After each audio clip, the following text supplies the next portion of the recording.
은혜 받으실 하나님의 말씀은 요한복음 21장 1절에서 14절까지의 말씀입니다. 부활의 능력으로 오시는 주님, 이런 제목으로 은혜를 나누고자 합니다. 나는 새도 떨어뜨린다라는 말이 있죠.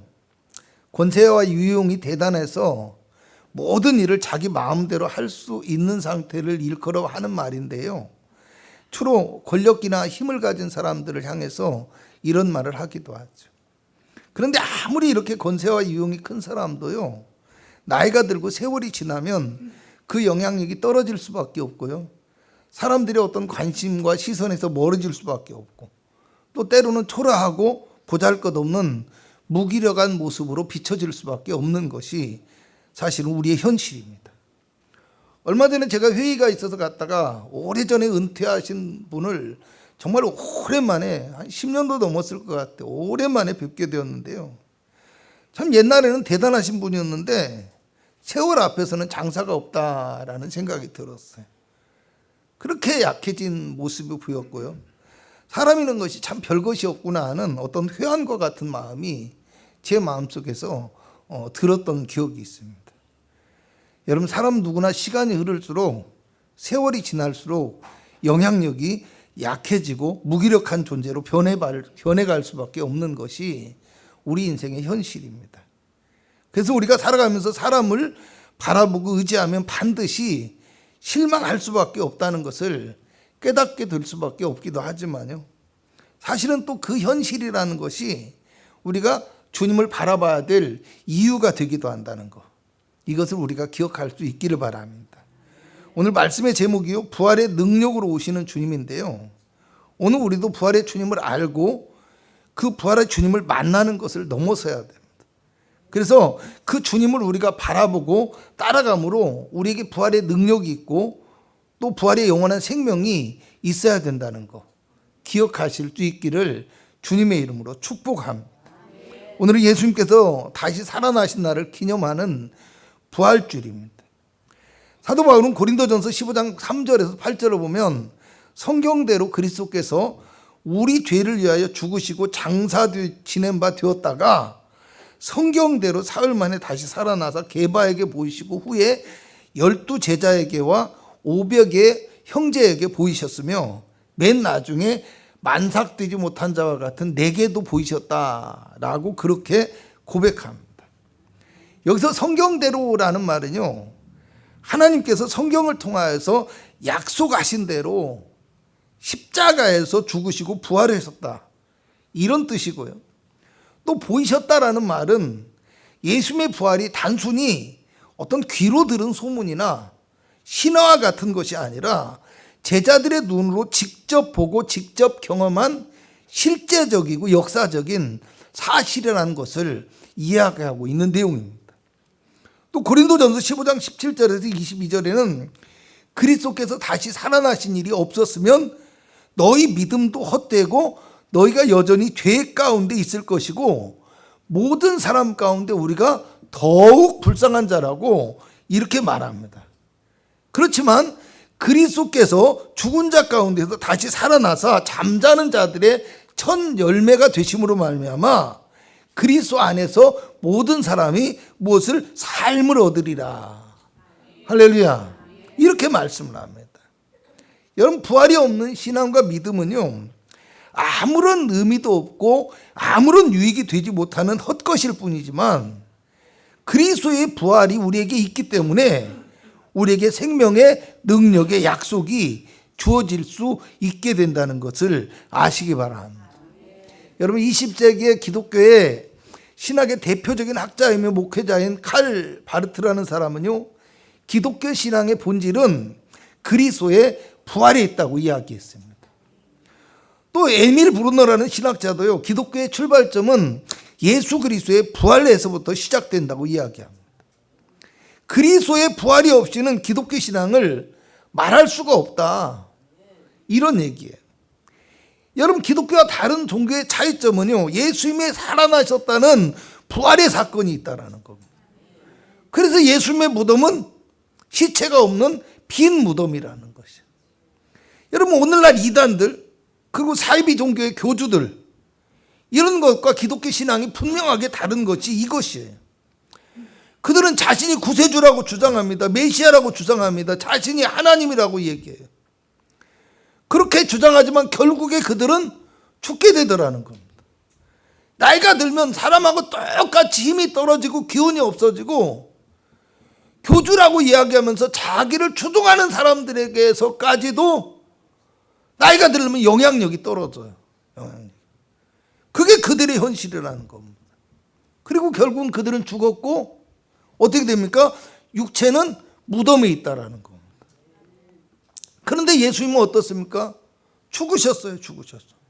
십자가에서 죽으셨지만 다시 살아나셨고 하늘에 오르심으로 주님 자신이 하신 말씀을 친히 그 몸으로 증거해 주신 하나님이시라는 거예요. 여러분 요한복음의 기록에 의하면요, 예수님께서 십자가에서 죽으시고 사흘 만에 부활하셔서 빈 무덤 앞에서 울고 있는 막달라 마리아에게 맨 먼저 나타나셨고요.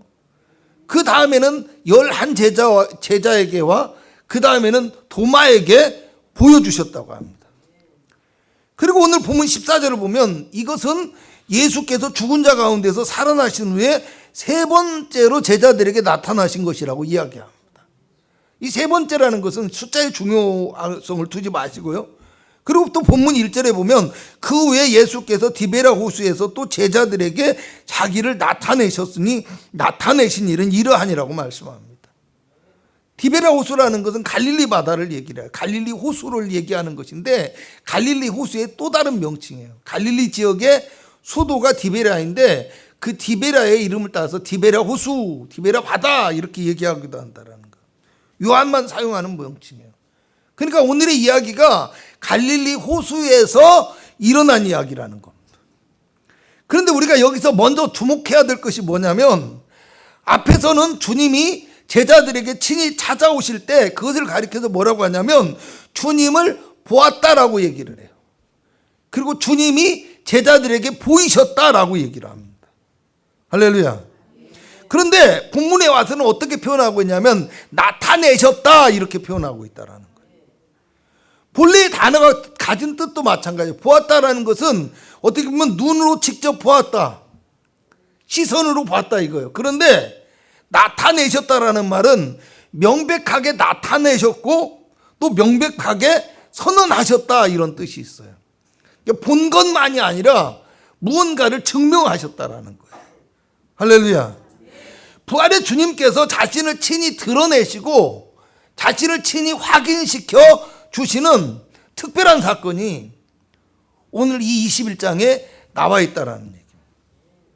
그리고 본문 1절에는 그 후에라는 말로 이야기를 시작하는데 사실은 요한은 이 앞에 나와 있는 20장 마지막 절에서 마지막 2절에서 지금 요한복음 이야기를 끝내고 있어요.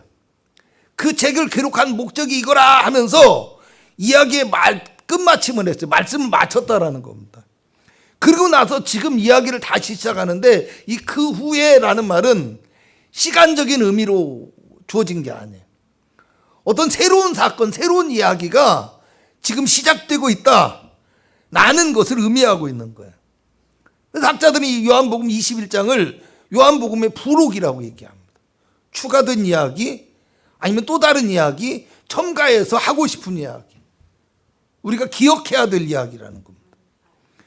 여러분 예수님의 빈 무덤을 이미 제자들은 보았어요. 그리고 죽음을 이기셨을 뿐만 아니라 그들이 문을 닫아놓은 곳에 시공을 초월해서 임하시는 그 예수님을 제자들은 만났다라는 겁니다. 그런데 왜 예수님은 지금 또 그들에게 또다시 나타나셔서 자신을 명백하게 증거하고 또 자신을 명백하게 선언해야만 했을까요?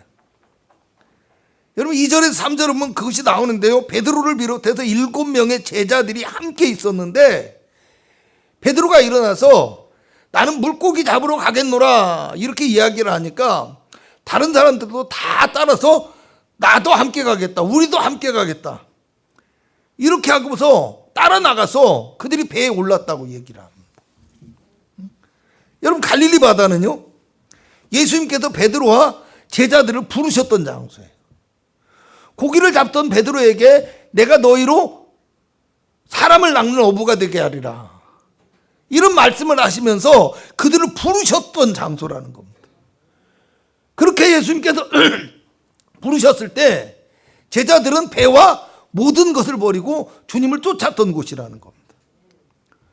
그런데 지금 베드로와 제자들은 어떤 모습을 보여주고 있습니까? 예루살렘에서 부활하신 주님을 만났어요. 그리고 부활하신 주님께서 먼저 갈릴리로 가시고 그곳에서 제자들을 만나 주시겠다고 말씀하셨거든요.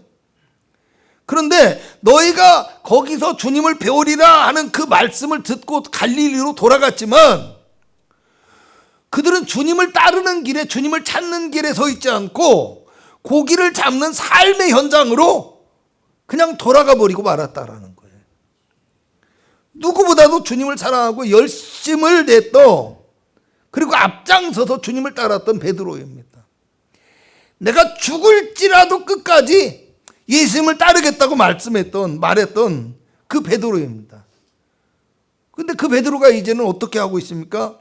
세상 가운데로 그들이 나가는데 먼저 앞장서는 모습을 보여주고 있다라는 거예요.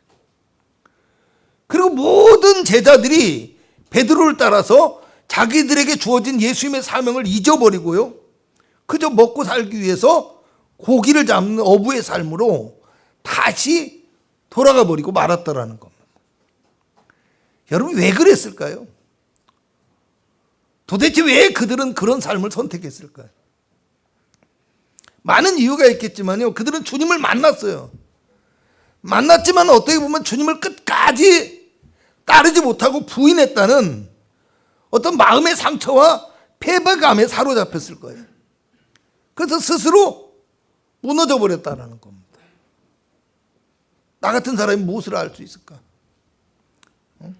내가 무슨 자격이 있냐 하면서 그냥 이전의 삶으로 도망쳐 버린 거예요. 도망치듯 돌아가 버려서 그냥 고기나 잡고 살겠다라는 거예요.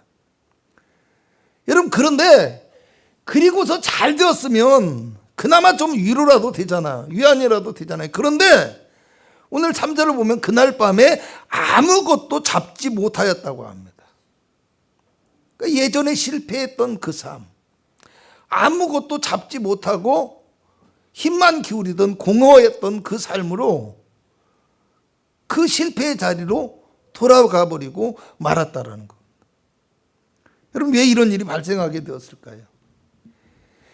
예수님의 부활의 참된 은혜와 그 능력을 그들이 깨닫지 못하고 있다라는 거예요. 단지 우리가 주님의 부활에 감격하는 것도 중요하죠. 그렇지만 주님의 부활이 지금 나와 무슨 상관이 있는지를 우리가 알아야 된다라는 겁니다.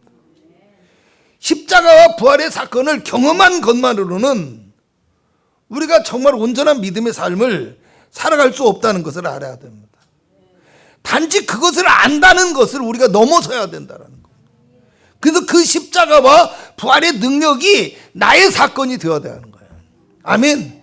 내가 십자가에 함께 못 박히고 그 부활의 주님과 함께 다시 살아나는 그 부활의 능력과 힘이 우리에게 주어질 수 있고 경험되어질 수 있어야 된다는 겁니다.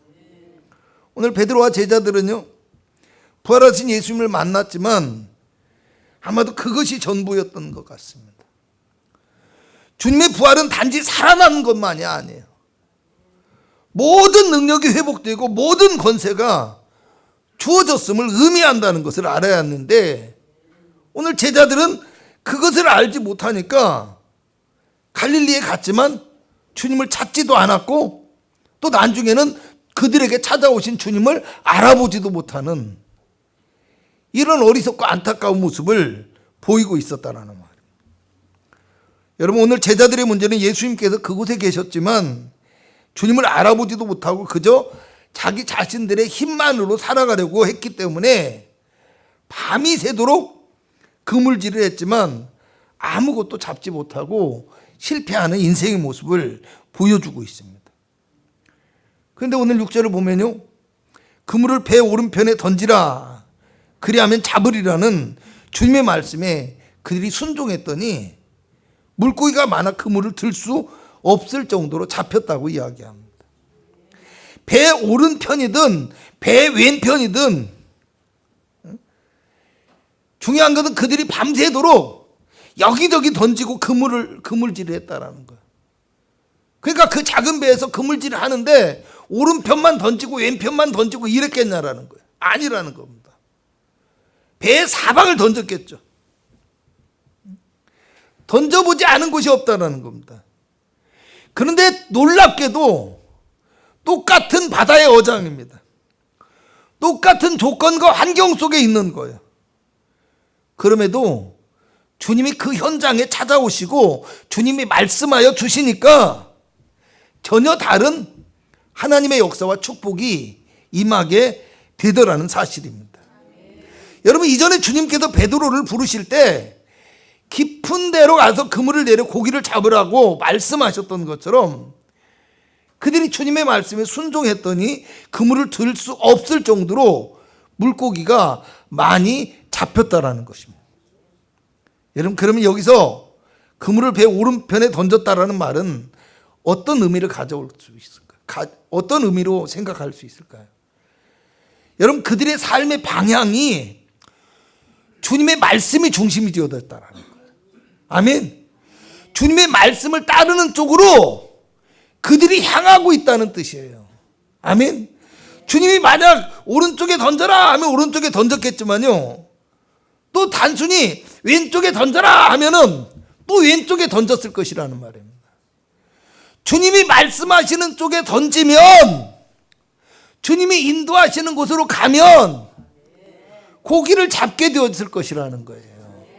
오른쪽은 물론 뭐 오른편 왼편 양과 염소 이러듯이 조금 영적으로 구분할 수도 있겠지만 오른쪽이 중요한 것이 아니라 그 오른쪽이라는 말은 주님이 말씀하시는 쪽에 우리가 순종한다라는 뜻입니다. 여러분, 그런데 우리가 또 여기서 궁금한 것이 뭐냐면 제자들이 예수님을 알아보지 못했다라는 거예요. 그죠?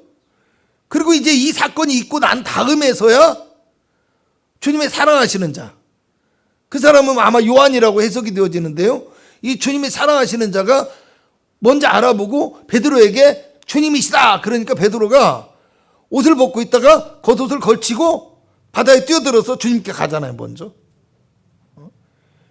그러니까 지금 그들이 주님이 그곳에 서 계신 거, 주님이 말씀하시는 것을 알아보지 못했는데 어떻게 주님의 말씀으로 알고 순종했느냐?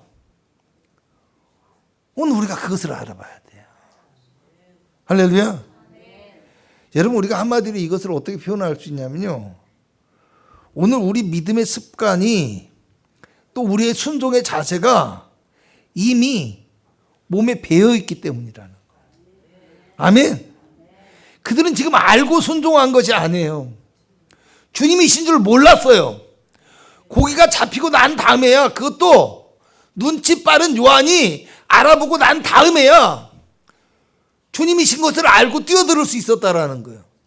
어쩌면 거기서 베드로와 요한을 제외한 나머지 제자들은 그때까지도 무슨 이야기인지 모르고 있었을 수도 있다라는 거예요.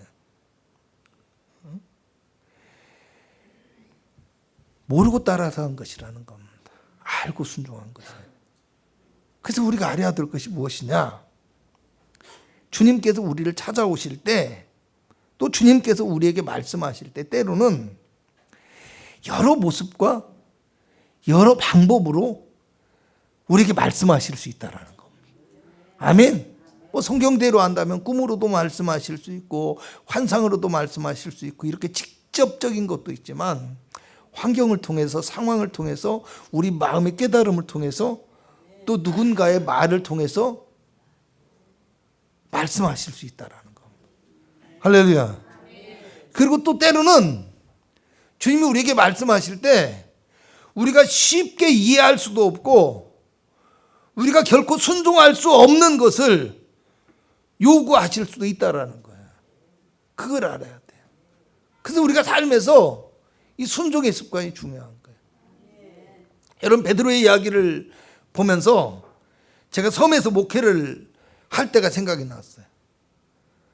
뭐 바닷가에서 고기 잡는 분들을 경험해 보신 분들은 알겠지만요. 여러분 섬에서 목회를 할 때 보면은 고기를 잡지 못한 배, 밤에 그물을 내려놓고 막 새벽에 가서 그물을 끌어오고 아니면 저녁에 가서 그물을 끌어오는데 이 고기를 잡지 못한 배는 사실은 함부로 말을 걸거나 가까이 다가가지 못해요. 그것이 굉장히 불편할 정도로 막 사람들이 예민해져 있고 날이 서 있습니다. 조심해야 돼요. 거기를 지나가다가도요, 저도 뭐 목사니까 늘 지나가면서 뭐 인사를 하고 아는 척을 하고 그러지만요, 상황을 딱 보면요, 그냥 인사만 하고 얼른 지나가야 되는 곳이 있어요. 왜? 거기는 벌써 사람들의 얼굴 표정부터가 오늘은 고기를 못 잡았구나. 괜히 말 걸었다가 눈치만 먹겠구나. 굿이 지나가는 거야. 괜히 거기 가서 한마디 더 하면요, 주민들은 막 욕도 들어먹어요. 욕도. 이렇게 여러분 예민한 상황이라는 겁니다. 그런데 이 고기 잡는 현장에서 누군지도 알아볼 수 없는 사람이 지금 밤이 새도록 그물질을 했는데 하나도 못 잡은 그 삶의 현장에 찾아와서 갑자기 어부들에게 그물을 던져 고기를 잡으라고 말을 해요. 이게 순종할 수 있는 이야기입니까? 이게 이해하고 받아들일 수 있는 이야기입니까? 환경적으로는 결코 그럴 수 없다라는 겁니다. 근데 오늘 성경을 보면 제자들이 그 말에 순종했더라는 거예요. 여러분, 그래서 알아야 될 것이 신앙생활도요, 그 사람이나 그 사람의 성격이나 습관에 따라서 결정될 때가 많이 있는 거예요. 할렐루야. 저도 그런 것들을 많이 경험하고요, 느낄 수가 있어요. 여러분, 순종하는 사람도 그렇지만 순종하지 않는 사람을 보면 물론 자신의 말로는 다 이유가 있어요. 이유가. 근데 우리가 늘 기억해야 돼요. 사실은 이미 그 사람의 삶의 습관이나 삶의 어떤 태도들, 살아가는 방식들, 사람 관계에서 모습들은 순종을 안 하는 유형인 경우가 많아요. 교회 안에서만 그런 게 아니라 삶에 내가 적응되어진 습관을 따라서 똑같이 한다는 겁니다. 그럼 왜 이것이 중요하냐면요, 베드로와 제자들은 부활의 예수님을 만났음에도 여전히 자기 상처와 패배감을 극복하지 못하고 있어요. 여전히 그들은 부활의 주님을 만났으면서도 처음에는 그 부활하신 주님을 영으로 생각할 정도였잖아요. 간신히 주님이 부활하셨다는 걸 믿어요. 그런데 그 부활의 참된 은혜와 부활의 그 능력을 깨닫지 못하고 그냥 이전의 삶으로 되돌아가 버린 거예요. 여러분, 성경을 보면서 왜 이 사람들이 이랬지 생각하지 마시기 바랍니다. 우리 모습도 더했으면 더했지 그렇지 않을 수가 없어요. 왜? 우리가 과거에 은혜 받았을 때는 얼마나 감격하고 주님 위하여서 목숨까지 바칠 것 같아요. 하나님의 역사를 경험할 때는 정말 얼마나 뜨겁습니까? 근데 사람은 다 시간이 지나가면요, 신기하게도 믿음이 식어요. 신기하게도 믿음이 사라져요. 신기하게도 주님을 바라보는 것보다 육신의 눈에 보이는 것을 따라서 행동하게 되어지더라는 겁니다. 할렐루야. 제자들도 똑같다라는 거예요. 그래서 삶의 현장으로, 이전의 삶으로 실패한 그 자리로 어리석게도 돌아가서 자기 힘으로 살아보겠다고 애를 쓰는데 결국에는 또 실패하고 있었다라는 거예요. 실패하고 있어요. 그런데요, 여러분, 이들에게 남아있는 게 있어요. 주님과 함께 하면서 그 3년여 동안의 기간 동안에 배웠던 어떤 신앙의 습관, 순종의 습관, 믿음의 습관이 그들의 삶에 지금 그대로 나타나고 있다는 겁니다. 할렐루야. 그래서 그들은 지금 주님을 알아보지 못했지만 주님을 만났고 주님의 부활의 능력을 경험할 수 있는 그 현장 속의 주인공이 되어졌던 거예요. 할렐루야. 여러분, 우리도 마찬가지라고 생각합니다. 우리도 베드로와 제자들처럼 실수와 상처투성이로 살아가면서 우리의 한계를 늘 느낄 수밖에 없는 연약한 존재라는 거예요. 그렇지만 주님의 말씀과 성령으로 우리를 변화시켜야 된다는 겁니다.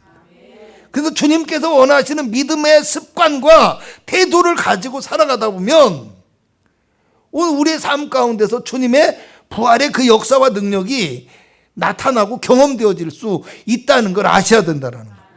제가 늘 하는 말씀이 있죠. 세상의 습관을 교회로 가져오지 말고 교회 안에서 신앙의 습관을 들여서 우리의 삶에서 변화시키는 능력 있는 성도가 될 수 있어야 된다는 겁니다. 여러분, 그물을 배 오른편에 던져서 고기를 잡으라는 이 말씀은요, 무엇을 생각하게 됩니까? 베드로를 처음 불렀을 때의 그 감격의 순간을 떠올리게 하고 있는 거예요. 주님께서 피워놓은 그 숯불은요, 하필이면 그 숯불, 하필이면 그 새벽에, 새벽 딱 울기 전에 보았던 그 숯불 앞에서의 베드로의 그 주님을 부인했던 이야기, 그 부끄러운 현장을 떠오르게 합니다. 생선과 떡을 준비하셨다라는 것은 무엇입니까? 오병이어의 그 기적. 빈 들에서 200데나리온이나 되는 떡이 부족하지만 예수님께서 단지 물고기 2마리와 보리떡 5개로 장정만 5,000명의 사람을 먹였던 그 하나님의 기적의 역사의 현장을 생각나게 하는 겁니다. 주님은 다시 살아나신 것만이 아니라 지금 보여주시는 거예요. 여전히 주님이 가졌던 그 능력과 권세를 갖고 계시다라는 겁니다. 그리고 오히려 부활하심으로 말미암아 더 크고 놀라운 부활의 능력으로 지금 너에게 찾아와 주시고 시리에 빠져 있는 너희에게 용기와 믿음을 주며 다시 너희가 사명의 길로 나아가기를 원한다. 아멘. 그래서 이어지는 15절의 말씀은 베드로에게 다시 그 사명을 주시는 거예요. 베드로야, 네가 나를 사랑하느냐? 네, 주님, 제가 저 사랑하는 줄 주님 잘 아시잖아요. 또 물어봐. 베드로야, 네가 나를 사랑하느냐? 주님 아시면서 또 물어봐요. 3번을 또 물어봐요. 야, 네가 나를 정말로 사랑하느냐? 그때서야 마음이 불편한 거예요. 점점 불편해질 때. 더 이상은 내가 정말 주님 사랑하는 줄 모르겠는 거예요. 말을 못하겠어요. 그래서 주님만이 아십니다. 할렐루야. 내가 주님 사랑하시는 거, 사랑하는 거 주님만이 아십니다. 근데 베드로가 뭐라고 해요? 내 양을 먹이라, 내 양을 치라. 할렐루야. 그게 주님의 음성.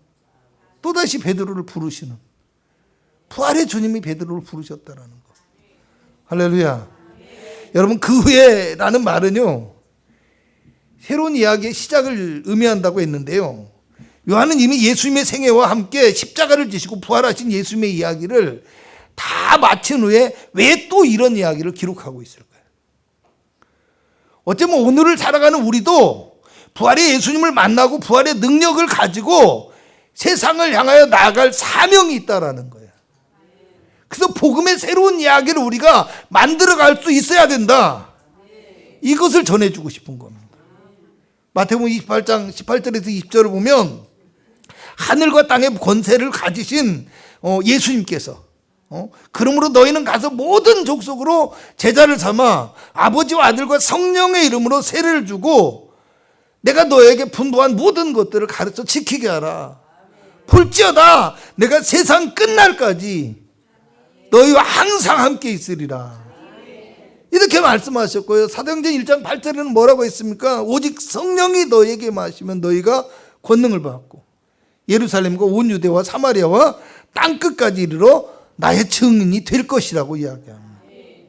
하늘과 땅의 권세를 가진 부활하신 예수님은 오늘 또 성령의 권능으로 우리에게 임하시고 우리가 주님의 부활의 증인이 될 수 있도록 인도하여 주심을 믿으시기 바랍니다.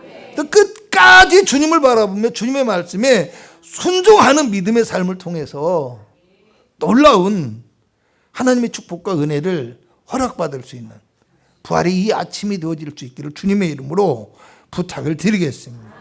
기도합니다. 부활의 권능과 은혜를 가지고 찾아와 주시는 주님을 만나는 성도가 되게 하여 주시옵소서. 부활의 능력을 믿게 하여 주시옵시고 우리의 연약함과 무능함을 바라보지 않고 용서와 회복의 은혜를 주시는 예수님을 바라보게 하여 주시며 늘 우리 주님의 음성에 귀를 기울이고 순종하는 믿음의 사람이 되어짐으로 예수님의 그 부활의 능력이 우리를 통하여서 나타나고 권능 있는 성도가 되어질 수 있도록 주님 오늘 이 아침에 우리를 축복하여 주시옵소서. 우리가 가지고 나온 모든 문제와 어려움과 기도의 제목을 주님 들어 응답하여 주시길 원하옵니다. 성령으로 충만하게 하여 주옵시고 삶에 하나님의 붙드심과 인도하심이 있게 하여 주옵시고 부활의 권능으로 찾아오시어서 우리의 삶이 아름다운 열매로 풍성하도록 이끌어 주시는 은혜가 나타나게 하여 주시옵소서. 예수님의 이름으로 기도합니다. 아멘.